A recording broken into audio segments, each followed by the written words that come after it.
Alors le développement durable, c'est de répondre aux besoins d'aujourd'hui sans compromettre les besoins des générations futures.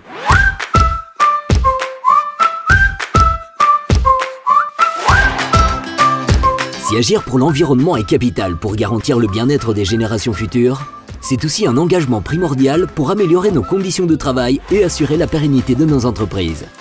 Si nous voulons réduire notre dépendance aux énergies fossiles et contrer les effets du dérèglement climatique, nous devons nous engager sur la voie de la transformation. Et les organisations syndicales doivent être un moteur. Dans nos entreprises, administrations et institutions, de bonnes pratiques sont déjà portées par les représentants des travailleurs. Nous avons recueilli plusieurs témoignages de délégués CSC en ce sens.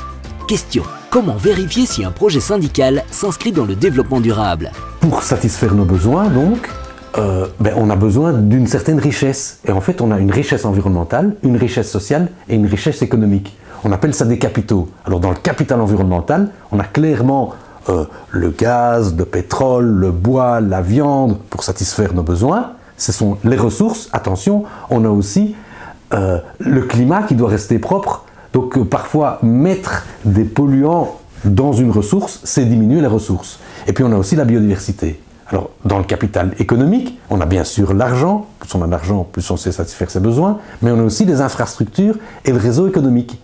Et dans le capital social, on a la santé, on a la connaissance, on a le réseau et on a l'inclusion et la solidarité. Alors, quand on propose une mesure dans une entreprise, que ce soit une mesure environnementale, une mesure sociale, une mesure économique, peu importe, le recyclage des déchets, les formations, eh bien, on peut augmenter un des capitaux. Si on prend le recyclage, on augmente le capital environnemental.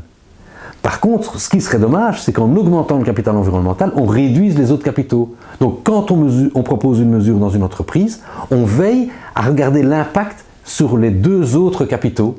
Et quand tous les capitaux augmentent, c'est vraiment une super mesure qui va vraiment dans le sens de la durabilité. À la CSC, on parlera davantage de transition juste, afin de mettre en avant la préservation du capital social.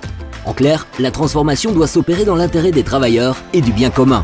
Les délégués ont donc un rôle évident à jouer. Des gestes quotidiens journaliers peuvent amener une certaine écologie dans l'entreprise. Je parle de mise à disposition de poubelles, de tri des déchets qu'on peut faire dans un bureau. Et donc, de gestes journaliers, éteindre un interrupteur, voir, je sais pas moi, un robinet qui coule ou une fuite et donc la dénoncer ou peut-être faire en sorte qu'elle ne se produise pas. Donc il ne faut pas nécessairement faire partie d'une grande entreprise pour qu'un représentant des travailleurs puisse agir. Bref, quelle que soit l'entreprise ou l'institution, l'environnement peut être un terrain d'action syndicale. Exemple, à l'Université de Liège. En tant que délégation syndicale, nous sommes attentifs à tout ce qui concerne l'environnement, le développement durable, une alimentation saine, l'entretien sain, donc tous ces aspects sécurité et bien-être au travail.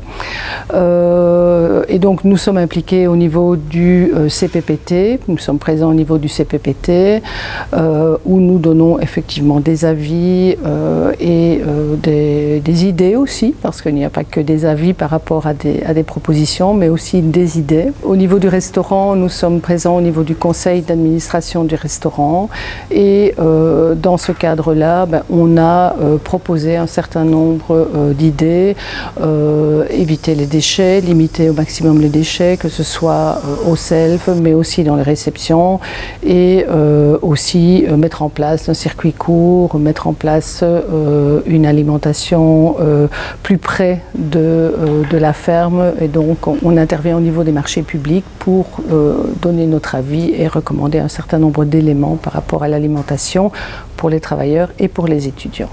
S'investir pour l'environnement en entreprise, c'est par exemple poser un acte solidaire pour préserver la planète. À l'Université de Liège, la délégation CSC a proposé que les surplus de nourriture ne soient plus jetés, mais bien donnés à des associations. Chaque année, nous organisons des réceptions, les réceptions de Nouvel An, les réceptions de rentrée académique. Et à la fin des réceptions, j'ai été interpellée par le fait qu'il restait énormément de sandwichs.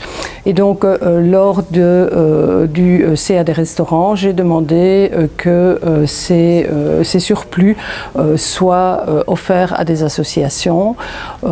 Directement, les responsables des restaurants ont accepté et trouvé l'idée effectivement géniale. Le mécanisme est devenu automatique. Donc maintenant, quand il y a des réceptions, directement, ils appellent les contacts qu'ils ont à Liège et les surplus sont distribués dans de très bonnes conditions d'hygiène.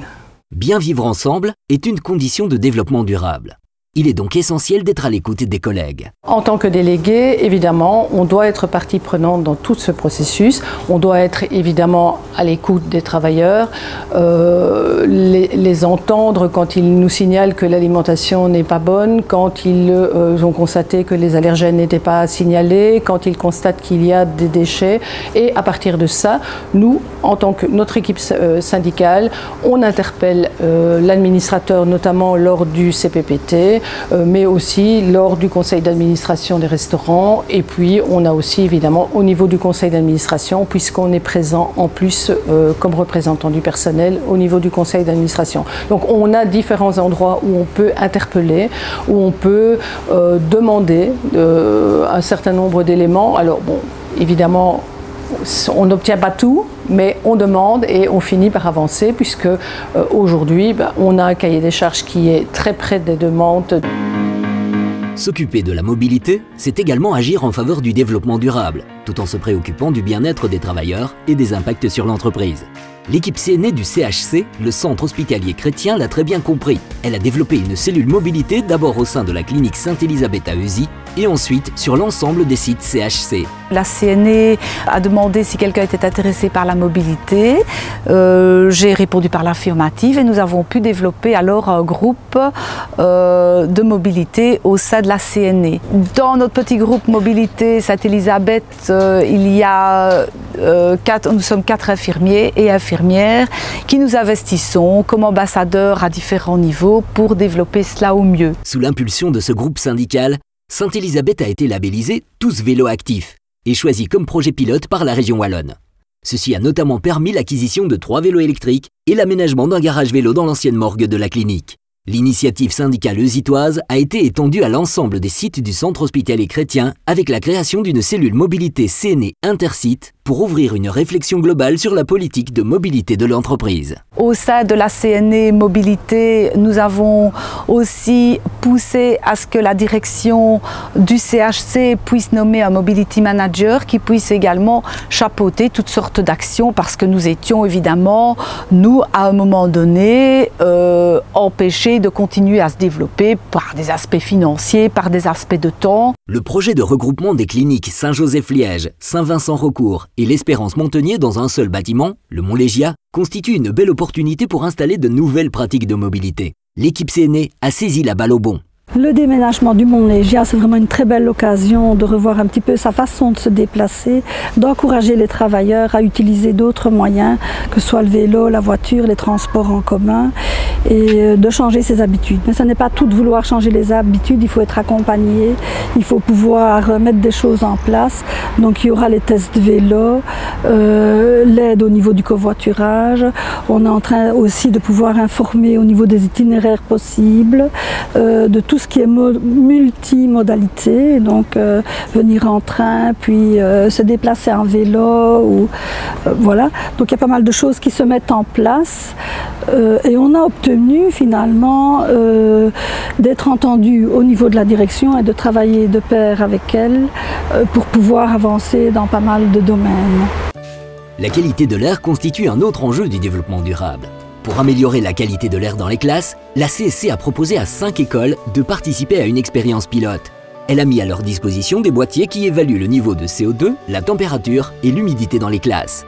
Grâce à ces outils, les enseignants ont pu mieux gérer l'aération de leurs locaux et instaurer de bonnes pratiques au quotidien. Les 12 classes de primaire ont pu faire l'expérience pendant une semaine, et donc on s'est tous rendu compte du bénéfice de l'aération des classes plusieurs fois par jour pour le calme et la concentration en classe. Et voilà, on a décidé que ça allait devenir une habitude et que dès la rentrée, on pourrait mettre par exemple ce petit geste au panneau des charges pour que les enfants aient une charge supplémentaire, c'est-à-dire aérer la classe au même titre que toutes les autres petites charges journalières. Autre initiative syndicale, la chasse aux perturbateurs endocriniens. Ces substances chimiques que l'on trouve partout dans l'air, dans l'eau, l'alimentation, les cosmétiques, les produits d'entretien ont des effets néfastes sur la santé car ils modifient notre système hormonal. Mais ils impactent aussi la biodiversité. Dans le milieu professionnel, certains secteurs sont plus exposés que d'autres. C'est notamment le cas du nettoyage, qui utilise des produits d'entretien chimiques. La CC liégeoise a donc souhaité sensibiliser les délégués à l'utilisation de produits sains. Elle a organisé des séances d'information et des rencontres avec les membres des CPPT d'entreprises pilotes. Dans ma société, suite à ça, après avoir eu des réflexions, a mis en place des ateliers produits naturels. Et alors, moi, j'y participe et via mon rôle de délégué syndical, je véhicule le message auprès de mes collègues parce que c'est une démarche aussi bien syndicale que du patron. Les initiatives prises chez Logineuf ont trouvé écho dans d'autres entreprises de titre-service de la région, comme par exemple au Cortil à Neupré. J'ai participé à un séminaire des perturbateurs endocriniens qui, là, vraiment, ça m'a vraiment touchée et j'ai voulu vraiment approfondir cette chose. Et alors, j'ai rencontré Béatrice un jour en formation et on en a discuté que chez Logineuf, ils avaient mis en place ce système de produits naturels. Et alors, aujourd'hui, je participe avec Béatrice et alors, je voudrais vraiment pouvoir amener ça au sein de ma société. Donc voilà, j'aimerais pouvoir aller trouver la direction pour pouvoir vraiment mettre toutes ces choses en place. Si les travailleuses sont persuadées de la nécessité d'utiliser des produits naturels, reste encore à convaincre les clients. Au premier abord, le client n'est pas tout à fait content parce qu'il est ancré dans une habitude, ça lui prend pas de temps, il sait où il doit aller chercher son produit, il revient, il est tranquille, il s'occupe de rien. Maintenant, nous on argumente dans le fait où on dit oui mais écoutez, c'est un gain d'argent. C'est vrai que c'est une petite perte de temps, mais ça nous on peut s'en occuper. C'est un gain d'argent parce qu'en fait quand on voit le bidon de vinaigre ici, ici c'est 5 litres et nous on n'utilise que par 200 millilitres. Donc forcément on fait plusieurs bidons avec. Et puis surtout, c'est une question de santé, c'est une question de responsabilité pour la santé.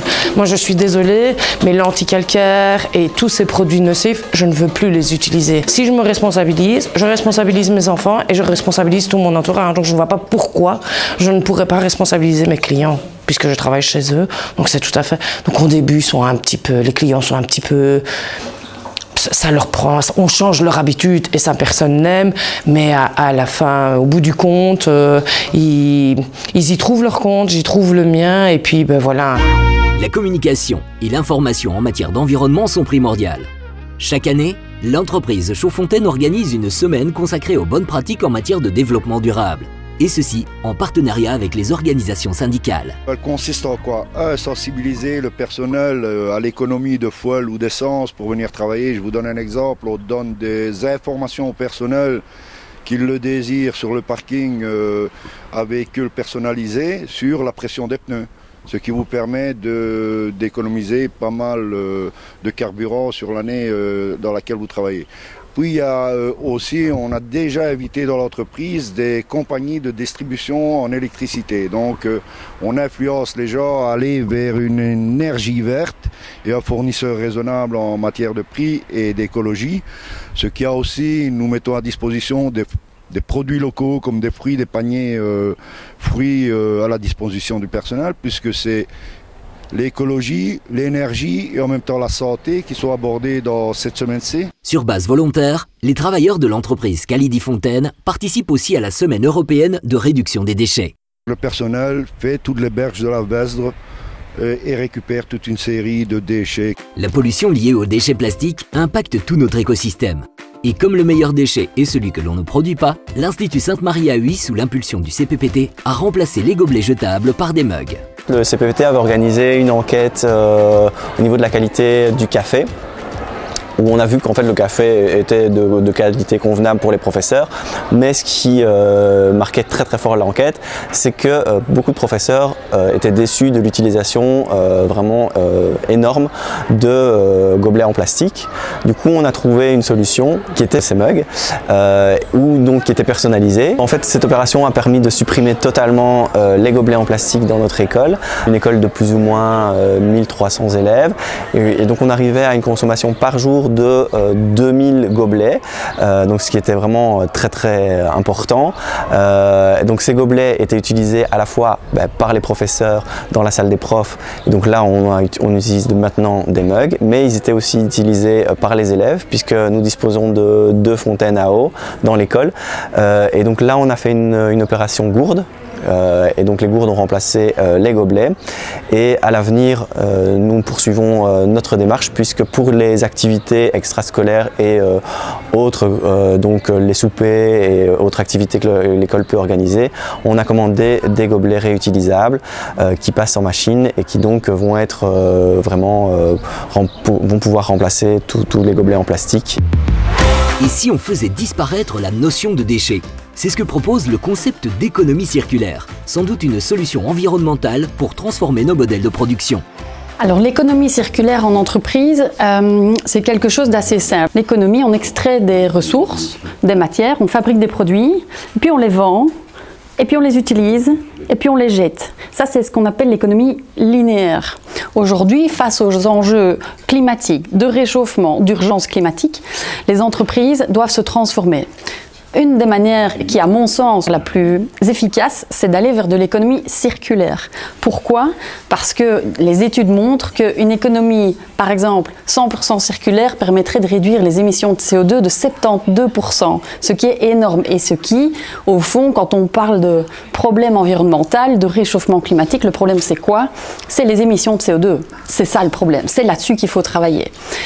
Donc là, l'économie circulaire, c'est une solution pour réfléchir à ce qu'on extrait comme matière, la façon dont c'est fabriqué, et en fin de vie, comment le produit est réutilisé, fabriqué, reconditionné, pour avoir une boucle. Plutôt que d'avoir quelque chose de vraiment, oui, de linéaire, on fait du circulaire. Et avec toujours en tête cette problématique qui doit vraiment rentrer dans la tête. Je pense vraiment, il faut vraiment que ce soit ancré dans la tête de chacun, que le problème, c'est le changement climatique qui est induit par un réchauffement, et un réchauffement dû aux émissions de CO2. Donc si on veut vraiment avoir un impact, c'est là-dessus qu'il faut jouer. Toute entreprise peut faire de l'économie circulaire en se demandant quelles sont mes ressources, qu'est-ce que j'extrais, de quoi j'ai besoin, et à la fin, comment je m'occupe de la fin de vie de mon produit. Qu'est-ce qui est prévu? Est-ce que c'est un produit qui est éco-conçu? Donc par exemple, on parle beaucoup de déchets dans le bâtiment. Aujourd'hui, ce qu'on peut faire, c'est construire des bâtiments qui vont être facilement démontables. Plutôt qu'au moment où, dans 20 ans, on doit détruire le bâtiment, on se retrouve avec des déchets qu'on ne sait ni réutiliser ni trier. On trouve un bel exemple d'économie circulaire chez Chaudfontaine. Il y a 10 ans, l'entreprise a investi dans un système de géothermie. Nous avons installé une installation de géothermie, c'est-à-dire que nous récupérons la chaleur de notre eau minérale, donc qui sort des pompages à 37 degrés. Donc ces calories sont utilisées pour chauffer les halls d'embouteillage en hiver. Et donc par exemple, jusqu'à une température extérieure de 4 degrés, nous n'avons pas besoin d'apport de chaleur pour chauffer notre hall de production. Ces installations sont bonnes pour 6% de notre consommation énergétique du site. Vous aussi, vous pouvez agir dans vos entreprises. En DS, au CPPT et au conseil d'entreprise. En tant que travailleur, vraiment travailler sur 3 aspects. 1, la formation. Si on ne sait pas, on ne peut pas agir. Donc il faut vraiment que chaque employé soit formé aux enjeux actuels pour qu'il puisse comprendre pourquoi c'est important. Connaître son bilan carbone, demander à l'entreprise combien elle émet de CO2 et qu'est-ce qu'elle met en place pour pérenniser son entreprise, pour pérenniser l'approvisionnement en matières premières, pour la transformer. Et enfin, avoir un véritable poids pour mettre en place les actions. Donc il y a avoir des idées d'action, mais il y a aussi les mettre en action au sein de l'entreprise. Certains diront, oui, mais de toute façon, à l'échelle mondiale, c'est pas moi dans ma petite entreprise qui vais sauver la planète. Effectivement. On n'est pas Superman, malgré toutes les bonnes pratiques et les belles valeurs, effectivement c'est compliqué. Par contre, si on part du principe que à un moment donné, les situations seront drastiquement différentes en raison de ce réchauffement climatique, comment faire en sorte pour que l'entreprise soit forte, soit au courant, soit ait des employés formés pour pouvoir se retourner le jour où peut-être que les approvisionnements seront beaucoup plus difficiles, peut-être que le pétrole viendra à manquer. Allons savoir, on en parle aujourd'hui beaucoup, peut-être que dans 10 ans il y aura des restrictions. Comment est-ce que l'entreprise va pouvoir se démarquer et être prête surtout à affronter des situations problématiques?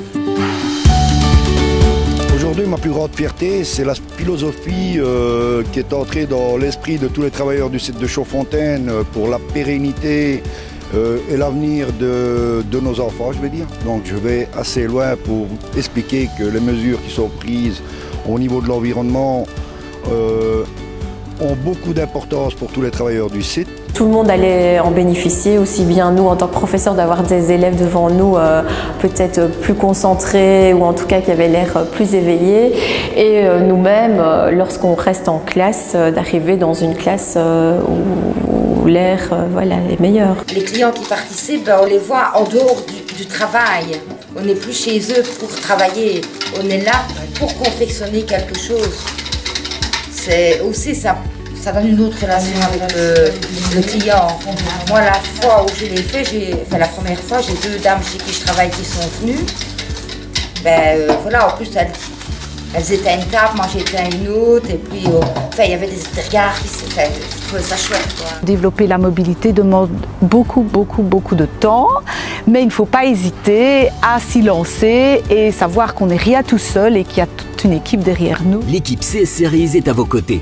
Elle met toute une série de ressources à votre disposition. Elle organise des formations et elle vous accompagne en entreprise. Envie de partager vos bonnes pratiques avec d'autres délégués? Rejoignez le groupe Facebook Environnement @CSC.